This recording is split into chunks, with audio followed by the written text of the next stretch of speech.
Yes, so now we will discuss something about the last theory which explains the stability of cycloalkanes, that is molecular orbital theory. Molecular orbital theory is in accordance with Weierstrain theory and also Sakamore theory. It is just an extension of this Weierstrain theory and Sakamore theory, and this theory is proposed to explain the relative stability of cycloalkanes, which include lower cycloalkanes and higher cycloalkanes. So here we are trying to understand the stability aspects of cyclopropane, cyclobutane, cyclopentane and cyclohexane, which is proposed to exist in two conformations called as boat and chair conformation. So whatever could be the cycloalkane, it is observed that all the carbon atoms involved in these cycloalkanes are sp3 hybridized. The sp3 hybridized carbon orbital of one carbon overlaps with the sp3 hybrid orbital of the other carbon by means of a covalent bond formation. Okay. In case of cyclopropane, it is observed that the bond angle between the carbon atoms is 60 degrees, and in case of cyclobutane it is 90, in cyclopentane it is 108. In higher cycloalkanes they are having almost normal tetrahedral bond angle, that is 109 degrees. And one more thing that we observed is cyclopropane, cyclobutane and cyclopentane are having planar geometry, whereas all remaining higher cycloalkanes are having non-planar geometry. And it is one more important comparative statement here is only cyclopropane and cyclobutane are the two molecules which are experiencing angle strain, whereas cyclopentane is having negligible amount of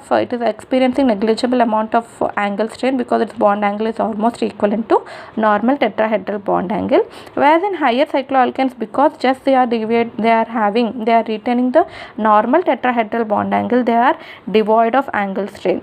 All higher cycloalkanes are devoid of angle strain, whereas cyclopropane and cyclobutane, because they are having planar geometry, they are experiencing angle strain. So what is the reason for this? All higher cycloalkanes are involved in sp3 hybridization, where their normal tetrahedral bond angle is retained because they are retaining a type of geometry called as non-planar geometry. Right, whereas in case of cyclopropane and cyclobutane, it is observed that the bond angles are small. How much small? It is 60 in case of cyclopropane and 90 in case of cyclobutane. Why they are small? Because the overlap of sp3 orbitals of carbon is less than the overlap of sp3 orbitals just like in case of your alkanes and higher cycloalkanes. It is not this type of overlap that is seen in case of your cyclopropane and cyclobutane. It is this type of overlap which is seen in between your cyclopropane and cyclobutane, which is responsible for the formation of bent bonds, and because of the formation of this bent bonds, their bond angles are not like your normal tetrahedral bond angle. Instead they are having 60 and 90 degrees. Here I have taken the representation of the molecular orbitals picture of cyclopropane. So this is how the atomic orbitals are bending themselves.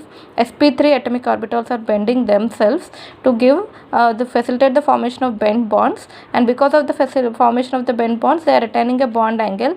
Actually it is supposed to be in this way, but they have fold, and it has given this particular triangular structure for your cyclopropane having a bond angle of 60 degrees, and because of this particular reason, the extent of overlap of sp3 orbitals is less, and that's why the bond angles less means they are not having a good overlap, they are having a bent overlap. So because of this they are retaining a bond angle of 60 degrees, and by which they are having even though they are having planar geometry, they are experiencing a type of strain called angle strain, by which these two molecules are less stable when you compare with all remaining cycloalkanes. So that's how it is able to explain the relative stability of cycloalkanes, which include your lower cycloalkanes and also your higher cycloalkanes. And these are the molecular dimensions of cyclopropane. It is observed that C bond angle is 60 degrees and CHC bond angle is 115 degrees, and the bond length between the two carbon atoms is, because it's a covalent bond, single covalent bond, it is almost 1.51 angstroms, and CH bond length is found to be 1.08 angstroms. right? This is all about the molecular orbital picture of molecular orbital theory of cycloalkanes. Girls, in textbook the notes is not very much clear. I'll give you the pic of this particular material, and I'm also sharing you the PDF of my notes. You can refer these two for preparing to write notes on molecular orbital theory.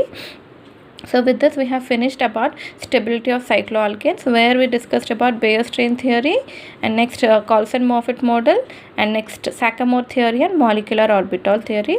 Hope you girls understood this topic. If you have any queries, you can ask me or you can ping me. Thank you.